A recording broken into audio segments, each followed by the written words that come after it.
जय हिंद दोस्तों, आपका स्वागत है आपके अपने पसंदीदा चैनल स्टडी एंड अपडेट्स में। दोस्तों आज के इस वीडियो में हम लोग बातचीत करने वाले हैं भारत के भूगोल पे और यह बहुत ही महत्वपूर्ण है हेड कांस्टेबल एग्जाम के लिए, चाहे वह बीएसएफ का हो, सीएसएफ का हो, एसएसबी का हो, आईटीबीपी का हो, तो उन सभी में यह महत्वपूर्ण है। तो आइए इन प्रश्नों को देख लीजिए और याद कर लीजिए ताकि आपका जो एग्जाम हो बेहतर जाए। आपका पहला प्रश्न दिया गया कि क्षेत्रफल के हिसाब से भारत का विश्व में कौन सा स्थान है। तो कौन सा स्थान है भारत का? 7वां स्थान है। तो 7वां देखिए यहाँ पर आपको कहाँ दिया गया है, तो बी में दिया गया है, तो फर्स्ट का डी उत्तर हो जाएगा। सेकेंड प्रश्न आपका दिया गया है कि विश्व के कुल क्षेत्रफल का कितना प्रतिशत भाग भारत का है। तो विश्व के कुल क्षेत्रफल का 2.43% जो है भारत का माना जाता है। तो 2 का क्या हो जाएगा, तो 2 का ए उत्तर हो जाएगा 2.43%। ओके, तो सेकंड का ये हो गया। थर्ड आपका दिया गया है कि भारत के किस राज्य की तट रेखा जो है सर्वाधिक लंबी है। तो सबसे लंबी तट रेखा कौन से राज्य की है? तो सबसे लंबी तट रेखा जो है वह गुजरात की है, जो कि समुद्र से जुड़ा हुआ है। तो आपका थर्ड का सी उत्तर हो जाएगा। गुजरात यहाँ पर देखिए सी में दिया गया है, तो थर्ड का सी उत्तर हो गया। नेक्स्ट प्रश्न आपका दिया गया कि भारत में सबसे उत्तरी बिंदु का नाम क्या है। तो सबसे उत्तरी बिंदु जो है उसका नाम है इंदिरा कॉल। तो इंदिरा कॉल यहाँ पर देखिए बी में दिया गया है, तो 7 का बी उत्तर हो जाएगा। पांचवा प्रश्न आपका दिया गया है कि भारत की स्थलीय सीमा की कुल लंबाई कितनी है। तो भारत की स्थलीय सीमा का जो कुल लंबाई है वह 15,200 किलोमीटर है। तो 15,200 यहाँ पर आपको बी में दिया गया है, तो 5 का बी उत्तर हो गया आपका। नेक्स्ट प्रश्न में चलिए, नेक्स्ट प्रश्न आपका दिया गया है 6 दिया गया कि भारत के कुल कितने राज्य समुद्र तट से लगे हुए हैं। तो भारत के कुल 9 राज्य जो है वह समुद्र तट से लगे हुए हैं। तो 6 का बी उत्तर हो जाएगा, 9 राज्य। सातवां दिया गया कि भारत का उत्तर से दक्षिण विस्तार कुल कितने किलोमीटर है। तो भारत का जो उत्तर से लेकर दक्षिण तक विस्तार है वह कुल आपका 3,214 किलोमीटर है। तो 3,214 किलोमीटर यहाँ पर देखिए सी में दिया गया है, तो 7 का सी उत्तर हो गया। नेक्स्ट प्रश्न की तरफ बढ़ते हैं। अगला प्रश्न आपका दिया गया है कि 88 1/2 डिग्री पूर्वी देशांतर रेखा भारत के किस राज्य से होकर गुजरती है। तो यह आपको बिहार से होकर गुजरती है। तो यहाँ पर 8 का क्या हो जाएगा, तो 8 का डी उत्तर हो जाएगा। 9 दिया गया आपका कि भारत का सबसे लंबी स्थलीय सीमा किस देश के साथ है। तो सबसे लंबी स्थलीय सीमा की बात जब भी की जाए तो वह बांग्लादेश के साथ है। तो यहाँ पर देखिए बांग्लादेश डी में दिया गया है, तो 9 का डी उत्तर हो जाएगा, बांग्लादेश। नेक्स्ट प्रश्न आपका 10 दिया गया कि भारत की स्थलीय सीमा कितने देशों से लगी है। तो यह कुल 7 देशों से लगी है स्थलीय सीमा। तो यहाँ पर आपका 10 का सी हो जाएगा, 7 देश से। 11 आपका दिया गया कि डुरंड लाइन किन 2 देशों के बीच स्थित है। तो डुरंड लाइन जो है वह भारत एवं अफगानिस्तान के बीच स्थित है। देखिए यहाँ पर सी में दिया गया भारत एवं अफगानिस्तान, तो आपका 11 का सी उत्तर हो जाएगा। 12 दिया गया कि कर्क रेखा भारत के कितने राज्यों से होकर गुजरती है। तो कर्क रेखा जो है भारत के 8 राज्यों से होकर गुजरती है। तो 12 का बी हो जाएगा। 13वां प्रश्न आपका दिया गया कि पृथ्वी की चुंबकीय रेखा कहां से होकर गुजरती है। तो पृथ्वी की जो चुंबकीय रेखा है वह त्रिवेंद्रम से होकर गुजरती है। तो 13 का सी उत्तर हो जाएगा, त्रिवेंद्रम। अब 14 प्रश्न दिया गया कि पाक जल संधि किन 2 देशों के बीच स्थित है। तो पाक जल संधि जो है वह भारत एवं श्रीलंका के बीच है। तो भारत एवं श्रीलंका यहाँ पर आपको 14 के ए में दिया गया है, तो 14 का ए उत्तर हो गया। अगले प्रश्न की तरफ बढ़ते हैं। निम्नलिखित में से किस राज्य की सीमा चीन से नहीं मिलती है। ऑप्शंस दिया गया है गुजरात, सिक्किम, अरुणाचल प्रदेश और उत्तराखंड। तो यहाँ पर जो गुजरात दिया गया है इसकी जो सीमा है वह चीन से नहीं मिलती है, इसलिए 15 का ए उत्तर हो जाएगा। 16 दिया गया आपका कि म्यांमार की सीमा किस भारतीय राज्य से मिलती है। तो म्यांमार की जो सीमा है वह आपका मिजोरम से मिलती है। तो यहाँ पर देखिए मिजोरम कहाँ दिया गया है, डी में दिया गया है, तो 16 का डी उत्तर हो जाएगा। 17 आपका दिया गया है कि भारत के किस राज्य की सीमा भूटान से नहीं मिलती है। तो भूटान से नहीं मिलने वाले में क्या आएगा ऑप्शन, यहाँ पर सिक्किम आता है, पश्चिम बंगाल आता है और अरुणाचल प्रदेश। ये तीनों जो हैं वह आपको भूटान से मिलते हैं, भूटान की सीमा से मिलते हैं। वहीं मेघालय जो है यह भूटान की सीमा से नहीं मिलता है। तो 17 का डी उत्तर हो जाएगा। 18 दिया गया कि 10 डिग्री चैनल निम्नलिखित में से किसे अलग करता है। अब 10 डिग्री चैनल यहाँ जो अलग करने की बात आती है तो वह अंडमान व निकोबार को अलग करता है। तो 18 का बी उत्तर हो जाएगा। ओके, तो देखिए यहाँ पर अंडमान निकोबार दिया गया है। अब आपका 19वां प्रश्न दिया गया है कि कोक जल संधि किन 2 क्षेत्रों को विभाजित करती है। तो कोक जल संधि जो है वह कोक द्वीप एवं उत्तरी अंडमान को विभाजित करती है। देखिए यहाँ पर डी में दिया गया है कोक द्वीप एवं उत्तरी अंडमान। ठीक है, तो 19 का डी उत्तर हो गया आपका। 20 दिया गया कि भारत के कुल क्षेत्रफल का कितना प्रतिशत भाग मैदानी है। तो भारत के क्षेत्रफल का कुल 43% भाग जो है वह मैदानी है। और यहाँ पर देखिए 43 आपको डी में दिया गया है, तो 20 का डी उत्तर हो जाएगा। 21 दिया गया आपका कि भौतिक रचना तथा धरातल के स्वरूप के आधार पर भारत को कितने भागों में बांटा जाता है। तो भौतिक रचना एवं धरातल के स्वरूप के आधार पर भारत को 6 पार्ट्स में डिवाइड किया जाता है। तो यहाँ पर देखिए 6 आपको सी में दिया गया है, तो 21 का सी उत्तर हो जाएगा। 22 दिया गया कि भारत की सबसे ऊंची चोटी K2, जिसको गॉडविन आइंस्टीन के नाम से भी हम जानते हैं, किस पर्वत श्रृंखला का भाग है, यह किसका भाग है। तो यह जो है आपका वह काराकोरम का भाग है। तो काराकोरम यहाँ पर 22 के ए में दिया गया है, 22 का ए उत्तर हो जाएगा।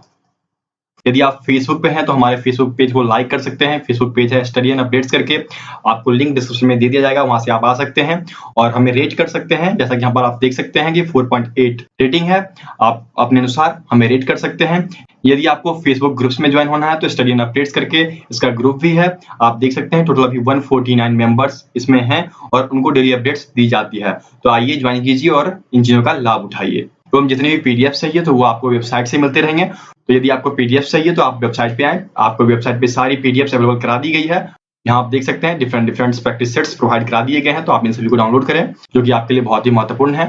आपको फेसबुक ग्रुप हो, फेसबुक पेज हो या वेबसाइट हो, तो इन सभी का लिंक आपको डिस्क्रिप्शन में दे दिया गया है, आप वहां से देख सकते हैं। नीचे आपको डिस्क्रिप्शन में इन सभी का लिंक मिल जाएगा। 23 दिया गया है कि विश्व की सबसे ऊंची चोटी हिमालय किस श्रेणी का भाग है। तो हिमालय जो है वह हिमाद्री हिमालय का भाग होता है। तो यहाँ पर 23 के बी में दिया गया हिमाद्री हिमालय का, तो 23 का बी उत्तर हो जाएगा आपका। 24 दिया गया कि भारत में हिमालय की सबसे ऊंची चोटी कौन सी है। तो भारत में हिमालय की जो सबसे ऊंची चोटी है वह कंचनजंगा K2, जिसको गॉडविन आइंस्टीन के नाम से भी जानते हैं। तो 24 का सी उत्तर हो जाएगा।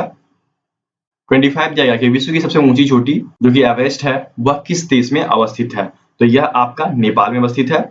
ओके, तो 25 का डी उत्तर हो गया। अब आपका 26 दिया गया कि निम्नलिखित में से कौन सा पर्वत श्रृंखला जो है वह हिमालय का नवीनतम भाग है, नया भाग है। तो हिमालय का जो नया भाग है वह शिवालिक हिमालय है। तो शिवालिक हिमालय आपको देखिए यहाँ पर डी में दिया गया, तो 26 का डी उत्तर हो जाएगा। 27 आपका दिया गया कि शिवालिक का निचला भाग क्या कहलाता है। तो शिवालिक का जो निचला भाग है वह आपका भावर कहलाता है। तो भावर आपको यहाँ पर ए में दिया गया है, 27 के ए में, तो 27 का ए उत्तर हो गया। 28 दिया गया कि शिमला, कुल्लू मनाली, मसूरी, दार्जिलिंग आदि जो प्रसिद्ध पर्यटक स्थल है वह हिमालय के किस क्षेत्र में है, यह आपको बताना है। तो यह जो है हिमालय के हिमाचल हिमालय में है। तो हिमाचल हिमालय यहाँ पर देखिए 28 के ए में दिया गया है, तो 28 का ए उत्तर हो जाएगा। 29 दिया गया कि वृहद हिमालय की औसत ऊंचाई कितनी है। तो यह क्वेश्चन मैं आपसे रख करता हूँ, देखते हैं कितने बच्चे इसका सही से रिप्लाई दे पाते हैं। मुझे इंतजार रहेगा आप सभी के रिप्लाई का, तो रिप्लाई देना बिल्कुल ना भूलें। 30 दिया गया आपका कि निम्नलिखित में से कौन सी पर्वत श्रेणी भारत की सबसे पुरानी पर्वत श्रेणी है। यहाँ पर ऑप्शंस आपके हिमालय दिया गया है, पश्चिमी घाट है, पूर्वी घाट है और आरावली की श्रेणी है। तो यहाँ पर जो सबसे पुरानी श्रेणी है वह आरावली की श्रेणी है, तो इसलिए 30 का डी उत्तर हो जाएगा। 31 दिया गया है कि आरावली पर्वत श्रेणी की सबसे ऊंची चोटी कौन सी है। ऑप्शंस हैं गुरु शिखर, धूपगढ़, कलसुबाई और दुदाबट्टा। तो यहाँ ऑप्शन क्या हो जाएगा आपका, तो ऑप्शन आपका हो जाएगा गुरु शिखर जो है वह आरावली पर्वत श्रेणी की सबसे ऊंची चोटी मानी जाती है। तो 31 का ए उत्तर हो गया। अगला प्रश्न आपको 32 दिया गया कि निम्नलिखित में से कौन सी पर्वत श्रृंखला जो है वह ब्लॉक पर्वत का उदाहरण है। तो ब्लॉक पर्वत का जो उदाहरण है वह आपका सतपुड़ा का पर्वत श्रृंखला है। तो सतपुड़ा का पर्वत श्रृंखला आपको यहाँ पर बी में दिया गया है, तो 32 का बी उत्तर हो जाएगा। 33 दिया गया कि सतपुड़ा श्रेणी की सबसे ऊंची चोटी कौन सी है। तो इसकी जो सबसे ऊंची चोटी है वह आपका धूपगढ़ है। तो 33 का सी उत्तर हो जाएगा। 34 दिया गया कि अमरकंटक किस पहाड़ी की सर्वोच्चतम शिखर है। तो अमरकंटक जो हुआ मैकाल पहाड़ी की सर्वोच्चतम शिखर है। तो मैकाल यहाँ पर 34 के बी में दिया गया है, इसलिए 34 का बी उत्तर हो जाएगा। ओके, यदि आपको किसी प्रकार की दिक्कत आ रही हो तो आप कमेंट करना, आपकी दिक्कतें दूर कर दी जाएगी। ओके, चलिए आगे बढ़ते हैं। 35 दिया गया है सोन एवं नर्मदा नदी का उद्गम स्थल क्या है। तो सोन और नर्मदा नदी का जो उद्गम स्थल है वह अमरकंटक की पहाड़ियां हैं। तो अमरकंटक की पहाड़ियां पर आप देखिए 35 पे ए में दिया गया है, तो 35 का ए उत्तर हो जाएगा। 36 आपका दिया गया पश्चिमी घाट का विस्तार कहां से कहां तक है। तो पश्चिमी घाट जो है वह ताप्ती नदी से लेकर कन्याकुमारी तक फैली हुई है। तो ताप्ती नदी और कन्याकुमारी यहाँ पर देखिए बी में दिया गया है, तो 36 का बी उत्तर हो जाएगा, ताप्ती से कन्याकुमारी तक। 37 दिया गया है नासिक एवं मुंबई के बीच कौन सा दर्रा स्थित है।